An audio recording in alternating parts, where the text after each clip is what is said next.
ابتدا ہے رب جلیل کے بابرکت نام سے، جو دلوں کے حال خوب جانتا ہے۔ دیکھتی آنکھوں سنتے کانوں کو میرا سلام۔ آج کا میرا عنوان ہے دیہاتی کا اونٹ۔ رسول اللہ صلی اللہ علیہ وآلہ وسلم ہنسی مذاق بھی کیا کرتے تھے، مگر آپ صلی اللہ علیہ وسلم اس ہنسی مذاق میں بھی حق بات بھی کہتے تھے۔ ایک دیہاتی آپ صلی اللہ علیہ وسلم کی خدمت میں حاضر ہوا۔ مسجد نبوی صلی اللہ علیہ وسلم میں داخل ہو کر اس نے اپنی اونٹنی اس کے صحن میں باندھ دی۔ بعض صحابہ نے سیدنا نعمان رضی اللہ تعالیٰ عنہ بن عمرو انصاری سے کہا، بڑا اچھا ہوتا اگر تم اسے ذبح کرتے اور ہم اس کا گوشت کھاتے۔ آج گوشت کھانے کی بہت خواہش ہو رہی ہے۔ رسول اللہ صلی اللہ علیہ وآلہ وسلم تو اس کا تاوان دے ہی دیں گے۔ اس کے بعد سیدنا نعمان رضی اللہ تعالیٰ عنہ نے اسے ذبح کر دیا۔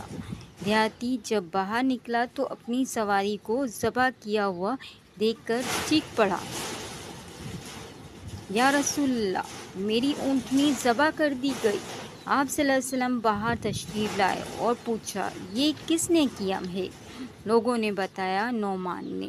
آپ صلی اللہ علیہ وسلم پوچھتے ہوئے ان کی تلاش میں نکلے تو انہیں سیدنا رضی اللہ تعالیٰ عنہ بن عبد المطلب کی بیٹی زبان کے گھر میں پایا۔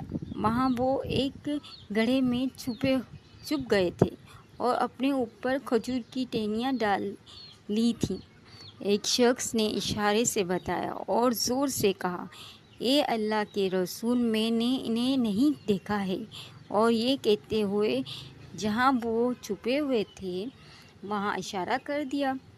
رسول اللہ صلی اللہ علیہ وسلم نے انہیں نکالا۔ کھجور کی ٹہنیاں وغیرہ گرنے سے ان کا چہرہ بدل گیا۔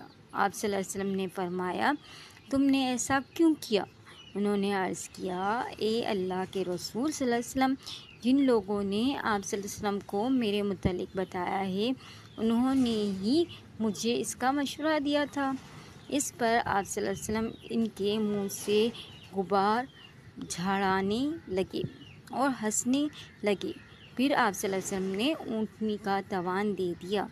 سیدنا ابو بکر رضی اللہ تعالیٰ عنہ نے ایک مرتبہ تجارت کی غرض سے بصرہ کا سفر کیا اور ان کے ہمسر سیدنا نعمان رضی اللہ تعالیٰ عنہ اور سیدنا ثوبیت رضی اللہ تعالیٰ عنہ بھی تھے۔ یہ دونوں بدری صحابی تھے۔ سیدنا ثوبیت کے رضی اللہ تعالیٰ عنہ کے پاس زاد راہ تھا۔ سیدنا نعمان رضی اللہ تعالیٰ عنہ نے کہا، مجھے کھلاؤ۔ انہوں نے کہا، اس وقت کھلاؤں گا جب سیدنا ابو بکر رضی اللہ تعالیٰ عنہ آئیں گے۔ سیدنا نعمان بہت زیادہ ہنسنے والے اور بہت زیادہ مذاق کرنے والے تھے۔ وہ کچھ لوگوں کے پاس گئے جو اونٹ لادیے جا رہے تھے اور ان سے کہا، مجھ سے ذہنی عربی غلام خریدو گے؟ انہوں نے کہا، ہاں۔ سیدنا نعمان رضی اللہ تعالیٰ عنہ نے کہا، وہ بہت چرب زبان ہے، شاید کہے کہ میں آزاد ہوں۔ اگر اس بنا پر نہ لو تو پھر رہنے دو اور اسے مجھ سے نہ بھڑکاؤ۔ انہوں نے کہا، نہیں، ہم اسے خریدیں گے۔ چنانچہ ان لوگوں نے 10 اونٹنیوں کے عوض اس غلام کو خرید لیا۔ سیدنا نعمان رضی اللہ تعالیٰ عنہ ان اونٹنیوں کو ہانکتے ہوئے لے آئے اور کہا، دیکھو، یہی غلام ہے۔ سیدنا ثوبیت رضی اللہ تعالیٰ عنہ نے کہا، یہ جھوٹ ہے، میں آزاد ہوں۔ ان لوگوں نے کہا، ہمیں تمہارے بارے میں خوب معلوم ہے۔